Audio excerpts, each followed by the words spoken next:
Hello, everyone. You're welcome to my YouTube channel at Akeem Ola. We have another question to solve this morning, and still on quadratic equation. We have a word problem that will be leading us to quadratic equation. Look at the question. The product of two consecutive odd numbers is 195. By constructing a quadratic equation and solving it, find the two numbers. Two consecutive odd numbers. For us to have that, they said the product of two consecutive odd numbers, two odd numbers coming together. How can we get these numbers that we are talking about? I can write, let's one of the number, let the numbers is equal to the first one. I'm going to use a letter to represent it. So I'm going to have x as in the first one. In your mind, that x, you are going to attach, in your mind, you like make that x to be 1 in your mind. So x is 1. So this is an odd number. We have the first one.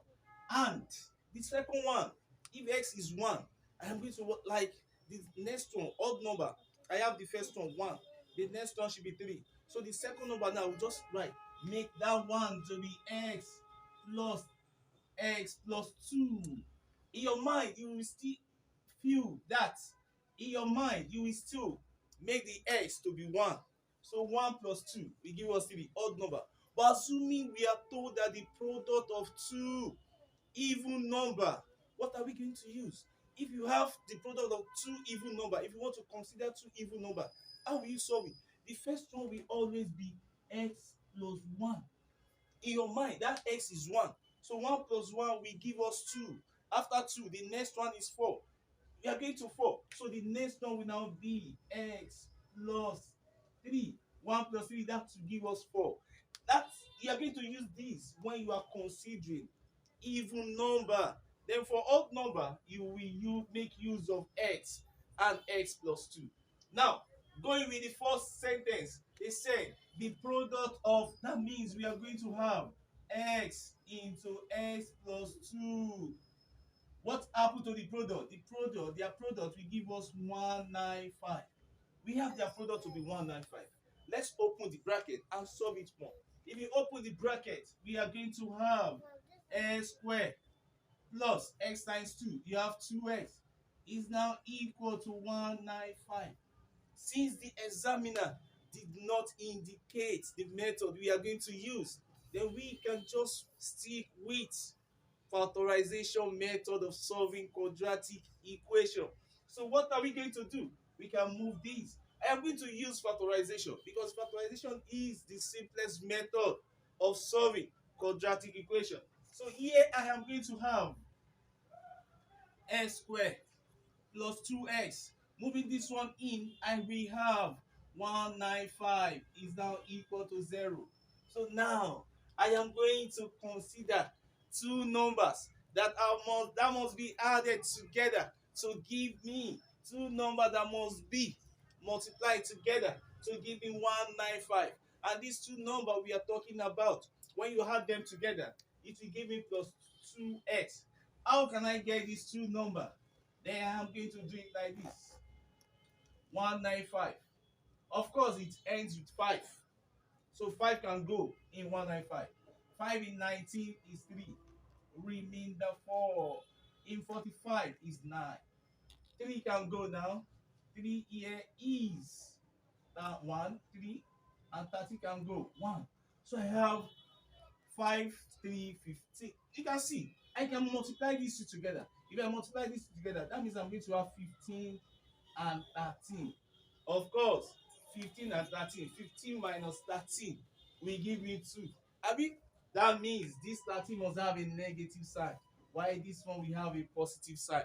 So from here now, that means the two numbers that will multiply themselves together to give me this 195 now will now be 15 and minus 13. So I'm going to replace this plus 2s at the center with these two now. If I do that, I am going to have x squared plus 15x minus 13x minus 195 is now equal to 0. So from here, I can now pair them. I can now pair them together. The first two together and the last two together. If I pair them together, this one and this one, then I'll pair this one and this one. What is common to this? X is common, so I'll move the x out. X squared divided by x, I have x. 15x divided by x, I have 15. What is common here? Minus 13 should be common. That means I am going to have minus 13x divided by minus 13. That will give us x. Minus divided by minus will give us plus. 195 divided by 13 will give us 15 is equal to 0. So from here, I am going to have my answer now will now be x plus 15. Taking the bracket, then I am going to consider this. Then I have x minus 13 is equal to 0. So my x now will now be x plus 15 is equal to 0 or x minus 13 is equal to 0. So my x now will now be minus 15 or x is equal to 13. But remember what they said from the question. They said the product of two consecutive odd numbers is 195. By constructing a quadratic equation and solving it, find the two numbers. So from here, let's make, because from the question they did not indicate the type of answer they want us to get, whether positive or negative. But let's just go with this second answer. Let's assume that our x is 13. So I will just write x is equal to 13. If my x is equal to 13, then remember they said let the numbers is equal to x and x plus 2. I have gotten the first one. Then the second one I'm going to get now will now be x plus 2, and that will give us 13 plus 2, which is equal to 15. So the numbers we are talking about now, the numbers are 13 and 15. These are the two numbers that we are talking about. If you look at this question, you will notice that when you multiply 13 and 15 together, you will get 195. And when you subtract them, you will surely get 2 that is there. So we have come to another end of a particular episode. In our next episode, we will take it off from here. Take good care of yourself and